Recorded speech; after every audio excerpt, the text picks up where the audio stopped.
The Russian Revolution of 1917 was a movement that started out with good intentions of bringing economic and social equality to the people of Russia, but while pursuing these unrealistic goals, the leaders of the revolution deformed their movement into a monstrosity that resulted in the death of millions of people. It is an example of how totalitarian statist regimes always lead to disaster. In March of 1917, there were many strikes and worker demonstrations in St. Petersburg, which was then called Petrograd.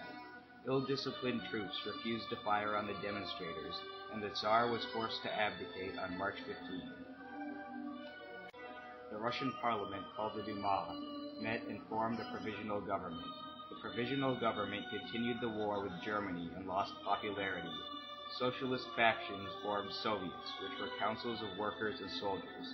They were opposed to the provisional government, but they initially didn't take any actions against it. In April, the Soviets started to work against the provisional government, even though a moderate socialist named Kerensky had come to power.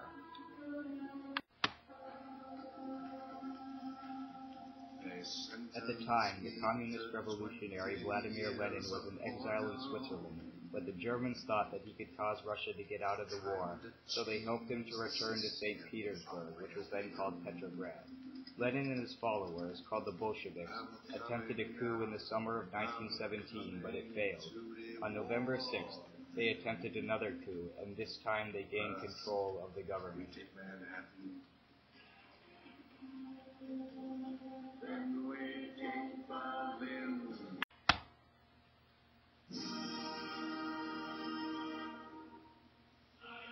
In the next election, the Bolsheviks didn't gain a majority of the seats in the Constituent Assembly, so the Red Army, which was controlled by the Bolsheviks, dispersed the assembly. The new government took Russia out of the war and nationalized most land and factories. After the Russian Revolution, a civil war raged between the Red Army, which was led by Leon Trotsky and supported the new communist government, and the White Army, which opposed the new communist regime. The Red Army was supposed to be fighting for the poor people of Russia, but it caused the poor peasants as much harm as the White Army did. In an interview, a Russian peasant described what it was like during the Civil War.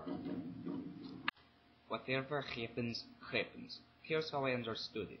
Whoever wins, wins. The whites would come, they would go into the granary and see what was there, oats, and they would take it. Then the Reds would come, and the same thing would happen.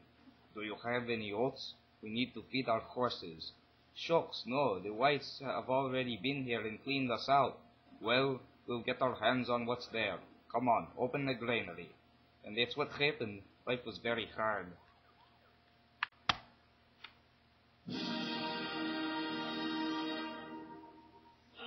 The Red Army eventually suppressed internal and foreign military opposition and defeated the unorganized White Army. The military threat of the White Army was an excuse for the Soviet government to execute authoritarian policies faster. A few months after the revolution, a new secret police called the Cheka was established. Lenin made political and economic administration much more centralized. Decisions came from the top without democratic process.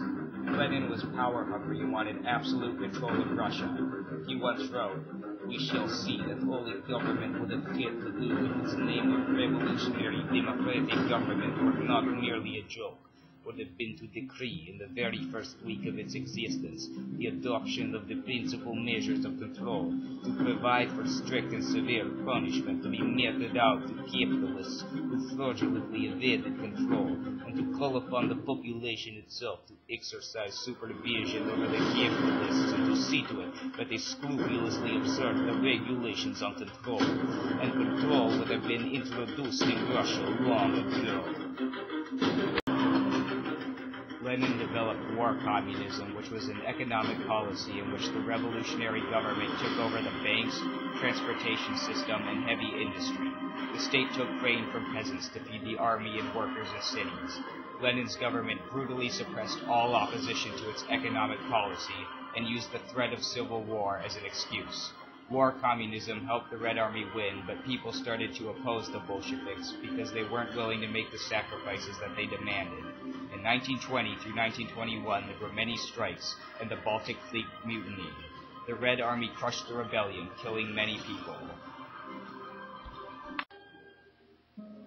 Because of opposition, Lenin developed the New Economic Policy, or NEP, in which the government would tolerate private enterprise aside from banking, heavy industry, transportation, and international commerce, which were thought to be too important. Peasants could farm for profit. After 1921, the countryside became more stable, and the food supply in cities became more secure.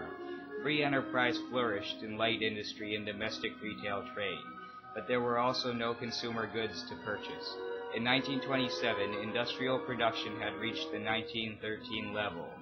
Russia had many small family farmers and owners of small private shops and businesses. The Politburo was the governing committee of the Communist Party.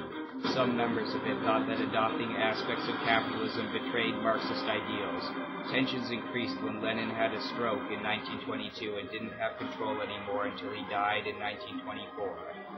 After Lenin's death, Joseph Stalin struggled for power with Leon Trotsky. Lenin criticized both men, especially Stalin.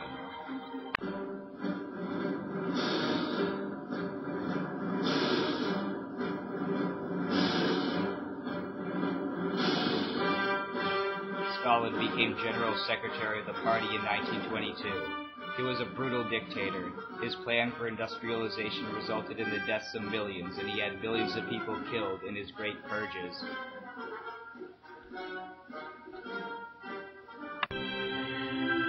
The Russian Revolution led to terrible things. Lenin and Stalin were not great leaders working for the greater good. Instead, they were horrible dictators who were motivated by a lust for power.